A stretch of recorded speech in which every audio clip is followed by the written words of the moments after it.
ఇప్పుడు మీరు ఇక్కడ మీ ఇక్కడ పరిస్థితి మీద అనుకుంటున్నారు, మీరు ఇది కరెక్ట్ అనుకుంటున్నారా? కరెక్ట్ అంటే కరెక్ట్ కాదని చెప్పం, అవునని చెప్పం, మనం చూడాలి కదా. ఈ కాలం కొద్దీ నిజము అబద్ధము, అబద్ధం నిజమవుతుంది, నిజం అబద్ధం అవుతుంది. అబద్ధం చేసిన వాళ్ళను నిజంగా ఉన్న వాళ్ళని కూడా అబద్ధం అనుకుంటున్నారు. కాబట్టి దేవుడు నిర్ణయం, మనం హిందూసం కాబట్టి దేవుడు ఉన్నాడంటే ఏ రాయిలో అయినా ఎక్కడైనా చెట్లో అయినా పూజిస్తాం మనం. ఆ దైవత్వం చూసుకుంటాం, రాయిలో కానీ చెట్టులో కానీ ఎక్కడ కానీ మనం దైవత్వం చూసుకుంటాం అంతే తప్ప మనం ద్వేషాన్ని మనం చూడం. వేరే ఆలోచన మనకు రాదు, లాంగుగా తీయం, అది వాళ్ళ నిర్ణయం.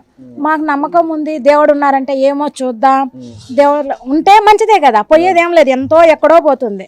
ఒక అమ్మాయిని చూసినాం, ఒక ఆడబిడ్డను చూసినాం, ఒకవేళ దేవుడు ఉంటే చూస్తాం. ఈ కాలం కొద్దీ మనం ఈ జనరేషన్లో ఒకవేళ నిజమే అయితే ఈ జనరేషన్లో ఈ కాలం కొద్దీ మనం చూసిన వాళ్ళం అవుతాం అంతే. మాట్లాడుతాను నేను స్వయంగా పాతాళలోకి చెందిన నాగరాజు నాగరాజు కుమార్తె ఈ జన్మలో కొన్ని కార్యాలని నెరవేర్చడానికి వస్తున్నారు. ఆ మాట నిజమై ఉండొచ్చు. ఆ అమ్మాయి పెద్దగా వయసు ఏం లేదు, పెద్ద ఆవిడేం కాదు.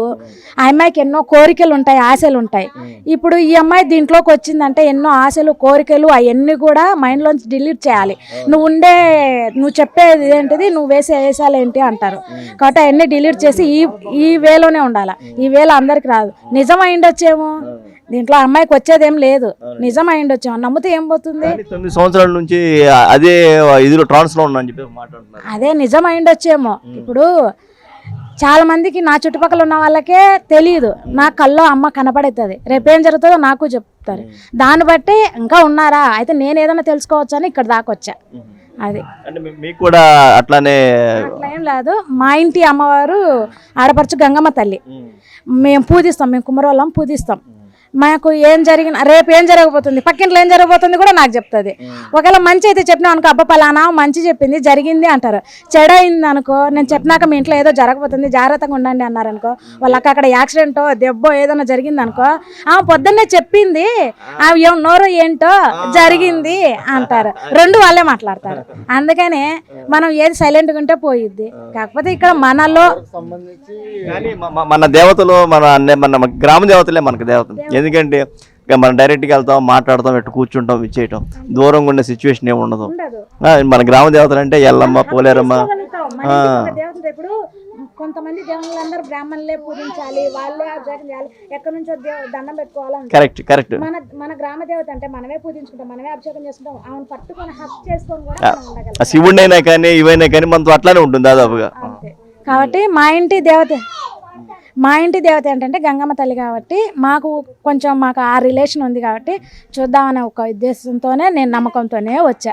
మీరు చాలా కరెక్ట్గా చెప్పారమ్మా. ఎందుకంటే నా మనసులో మన మాట కూడా అంతే. ఎందుకంటే మన దేవతలు అంటే మన దగ్గరికి వెళ్ళాలి, మాట్లాడగలగాలి, మన యొక్క ఇది ఉంటుంది, అస్వతంత్రం. కానీ కొంతమంది దేవుళ్ళు అస్వతంత్రం లేదు, మనం ఇచ్చేయడానికి ఉండదు. చెప్పకూడదు. తిరుపతికి పోతాం మనం, ఎంత ఖర్చు పెట్టుకొని పోతాం, ఎంత దూరం నుంచి దండం పెట్టుకుంటాం, అక్కడికి పోవటానికి అంతన్నా మనకు ఉందా? కానీ మన గ్రామ దేవత, కానీ మనకు పిలిస్తే పలుకుతుంది. మళ్ళీ ఈవిడ పిలిస్తే పలుకుతుంది. అమ్మ బిడ్డలకు బాగాలేదన్నా, అమ్మ అన్న వచ్చి పలుకుతుంది, పట్టుకెళ్ళ మరి అది. కాబట్టి మన గ్రామ దేవతలు మన చిన్న చుట్టుపక్కల ఎవరున్నారు ఏంటి అవన్నీ చూసుకున్న తర్వాత దూరం మెట్టెక్కితే బాగుంటుంది. ఎవరేం చెప్తున్నారో విని దానివల్ల పోయేది ఏం లేదుగా. అంత లాంగ్ తీసుకొని ఆ అమ్మాయిని తప్పు మాటలు మాట్లాడటం, ఆ పిల్ల చిన్నపిల్లే కదా, తప్పు మాటలు మాట్లాడటం ఏమో కొంచెం విశ్లేషణ చేస్తే, ఆ అమ్మాయికి వయసు వచ్చిన తర్వాత విశ్లేషణ అదే నిజమే వచ్చాము. మనం ఇంత తప్పు మాటలు మాట్లాడి చేయకూడదు కదా. అదే మీరు చెప్పింది రైటేనమ్మా. ఎందుకంటే మన దేవతలు అంటే పక్క ఉంటారు, మనతో ఉంటారు, మనతో కలిసి ఉంటారు, మనం పెట్టింది తింటారు. మన కోడిని కోస్తే కోడిని తింటారు, ఏమ్మా మన కోడిని కోస్తే కోడిని తింటారు, మేకని కోస్తే మేకని తింటారు, మన పొంగల్ పెడితే పొంగల్ తింటారు, అన్నీ చేస్తారు. కానీ కొంతమంది దేవుళ్ళకి అది రానివ్వరు మనల్ని, అంటే మధ్యలో వాళ్ళు ఉంటారు. ఇదొక్కటే ఉంటది మనకి, ఇదొక్కటే మనం ఎంత డబ్బు పెట్టుకున్నా ఇదొక్కటే చేయగలుగుతాం, ఏం చేయలేం మనం. అదే మనం అదే చేయగలం. అదే మన గ్రామ దేవతలకు అడిగిపోయినాం అనుకో, స్వయం శక్తులు మన ఇంట్లో ఆడబిడ్డకు మనం ఎలా చీర కడతామో, ఎలా బొట్టు పెడతామో అవన్నీ గ్రామ దేవతలకు చేస్తాం. ఇంకా నాగమ్మ తల్లి అయినా అంతే, గ్రామ దేవతలు అయినా అంతే, ఎవరైనా అంతే కదా. దాదాపుగా మనం ఆయన దగ్గరికి వెళ్ళి మనం అభిషేకం చేసుకోవచ్చు. అన్ని కొన్ని చోట్ల కుదురుద్ది, కొన్ని చోట్ల కుదరదు శివుడికి అనేది. అదే అంటే శ్రీశైలం సంథింగ్ ఎక్కడికి వెళ్తే మాత్రం మనమే స్వయంగా చేసుకో, అది కొంచెం అదే అవును కానీ ఇక్కడ మాత్రం కుదరదు. కుదరదు. వెంకటేశ్వర మాత్రం కుదరదు. ఇంకా ఏ దేవుడు కుదురుతాడు? ఏ దేవుడు మనకు కుదరదు. అంతే. మన గ్రామ దేవతలు మనం పూజించుకుంటే మనము ఫస్ట్ ఇల్లు ఇండ్లు గెలిచి రచ్చ గెలిచమన్నారు. ఫస్ట్ మన గ్రామ దేవతలు మన హిందూస్ వరకన్నా, ఎవరో నమ్ముకుంటామనిలే, మన హిందూస్ వరకన్నా పక్కన వాళ్ళందరూ వాళ్ళను ఎంత హైప్ చేసుకుంటున్నారే. మన దేవుళ్ళని మనం కించపరచుకోవచ్చా? మనం చేసుకోవచ్చా? మనమే మరీ విజ్ఞానంలోకి, నేను ఎక్కడికో మూర్ఖత్వంలోకి వెళ్ళమనట్లేదు, కానీ దేవుడు ఎక్కడున్నాడు? ఇప్పుడు ఇన్ని అప్పట్లోంచి దేవతలు లేని ఇన్ని గుళ్ళు వచ్చాయి మనకు, ఇంత రాజులు కట్టించారా? వాళ్ళకి తెలియదా? కాబట్టి కొంచెం అన్నా మనం దేవతలను తెలుసుకొని పూజించుకుంటే బాగుంటుందని నేను అనుకుంటున్నా. ఎన్నో సినిమాలకు పోతాం, షికార్లకు పోతాం, ఎంతో పోతాం కదా. జస్ట్ నెలకొకసారో పండగకో ఏ దేవుడు ఎక్కడున్నాడో, మన దేవుడు ఎవరో వల్ల మనశాంతి ఉంటుంది, మనశాంతి ఉండి చుట్టుపక్కల బాగుంటుంది, అంతా బాగుంటుంది. ఏ దేవుడు ఎక్కడ నెలకొకసారో పండగకో పోయి దేవుని పూజించుకుంటే మనశాంతి, మన దేవుని మనం గౌరవించుకున్నట్టు అవుతుంది. మన పిల్లలకు మనం మంచేంది చెడేందో చెప్తాం.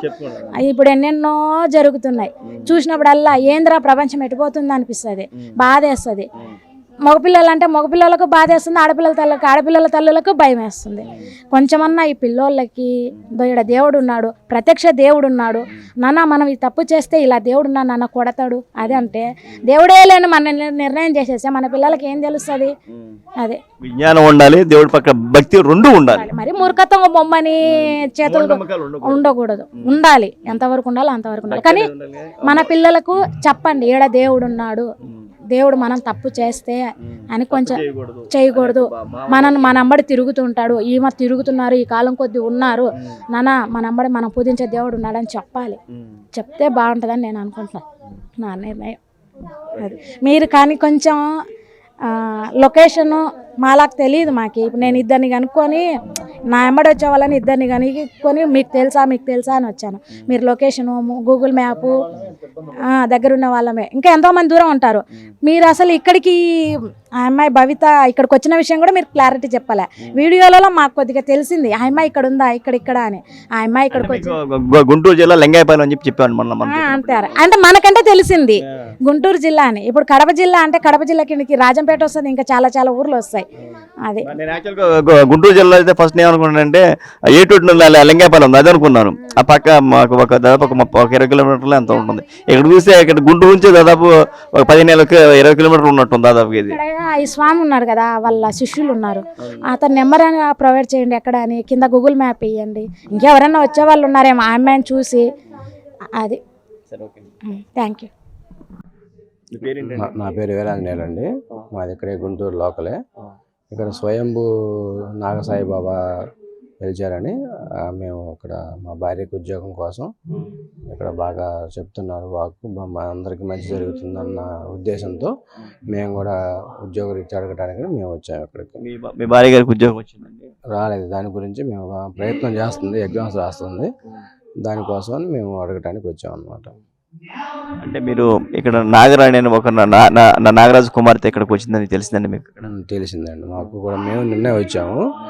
ఆమెకి పౌర్ణానికి అమావాస్యకి అలా వస్తుందని చెప్పేసి వచ్చి వేరే దగ్గర నుంచి ఇక్కడికి వచ్చింది కాబట్టి తెలిసింది, చూద్దామని మేము కూడా ఆసక్తిగా ఉన్నాం. అంటే ఆవిడ కరెక్టే మాట్లాడతాను మీరు అనుకుంటున్నారని, తను నాగరాజు కుమార్తెను నాగరాణి కుమార్తెను అని చెప్తుంది, ఆ మాట మీరు నమ్ముతున్నారు? అది మేము ఇంకా చూడలేదు, మేము ఈరోజు చూద్దామని వచ్చాము. చూస్తే మాకు తీసుకుందామని వచ్చాము మేము కూడా. అది సంగతి. అంటే ఇప్పుడు కనుక మీరు ఎట్లా ఉంది ఇక్కడ మీరు రావడం పట్ల మీరు ఏ విధంగా ఫీల్ అవుతున్నారు? చాలా సంతోషంగా ఫీల్ అవుతుంది, ఎందుకంటే అందరికీ వచ్చిన వాళ్ళందరికీ మంచి జరుగుతుందని చెప్పేసి తెలుస్తుంది. అదేవిధంగా మాకు కూడా మంచి జరగాలన్న ఉద్దేశంతో మేము నమ్మకంతోనే వచ్చాము ఇక్కడికి. మన భారతీయ చరిత్రలో నాగులు అనే పదానికి ఒక ప్రత్యేకమైన ఒక స్థానం ఉంది. అది కనుక మనం చూసినట్టయితే దక్షిణ పదానికి చెందిన వారిని నాగులు అని చెప్పి అంటారని, ఉత్తరం గోదావరి కృష్ణ నదుల మధ్య నివసించే వారిని నాగులు అంటారని, వాళ్ళే తెలుగు వారని చెప్పేసి మన భారతీయ చరిత్ర చెప్తుంది, కొన్ని గ్రంథాలు చెప్తున్నాయి. అదేవిధంగా నాగులు ఒక ప్రత్యేకమైన ఒక చరిత్ర ఉంది. మనం ఏ విధంగా చూసుకున్నా కానీ ఈ నాగులు అనేవి మన క్రీస్తుపూర్వం మహంజుదార నాగరికత నుంచి పశుపతి నాగులు అనేవాళ్ళు ఇక్కడ మనకి పరిచయమైన పదంగా కనిపిస్తుంది. ఎందుకంటే అదే కనుక చారిత్రాత్మకంగా మనం చూసుకున్నా కానీ, అదేవిధంగా మత గ్రంథాల్లో కనుక చూసుకున్నా కానీ నాగులకి మనకి తెలుగు వారికి విడదీయలేని అనుబంధం ఉంటుంది. ఈ నాగరాజు అనే స్వామి శివుని మెడలోను ఒక హారంగాను తను వెలుగొందాడు.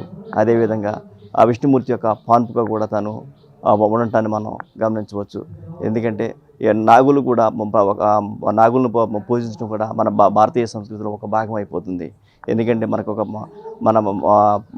మన పురాణ గ్రంథాల ప్రకారం నాగలోకం అనేది కూడా ఉందని, ఆ నాగలోకం అనేది మన భూమి కింద ఉందని చెప్పేసి, మన భూలోకము అంటే పాతాళ లోకంలో నాగలోకం ఉంటారని, అక్కడ ఒక నాగరాజు అక్కడ ఉంటారని చెప్పేసి, నాగరాణి ఒక లోకం ఉంటుందని చెప్పేసి, మన అక్కడ దేవతలు ఉంటారని చెప్పేసి, వాళ్ళు అప్పుడప్పుడు మానవ కన్యలుగా వాళ్ళు రూపాంతరం చెంది ఇక్కడికి వచ్చి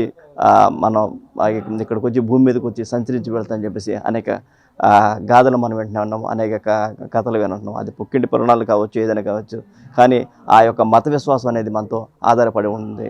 అదేవిధంగా ఇప్పుడు మనం చూసినట్టయితే గత కొన్ని రోజుల పాటుగా ఒక భవిత అనే అమ్మాయి తను నాగరాణి కుమార్తెనని కొన్ని దైవకార్య నిమిత్తం ఇక్కడికి వచ్చానని చెప్పేసి మనకి వైల్డ్ బుల్ఫ్లో మనకి ఇంటర్వ్యూ మనం చూస్తూనే ఉన్నాము.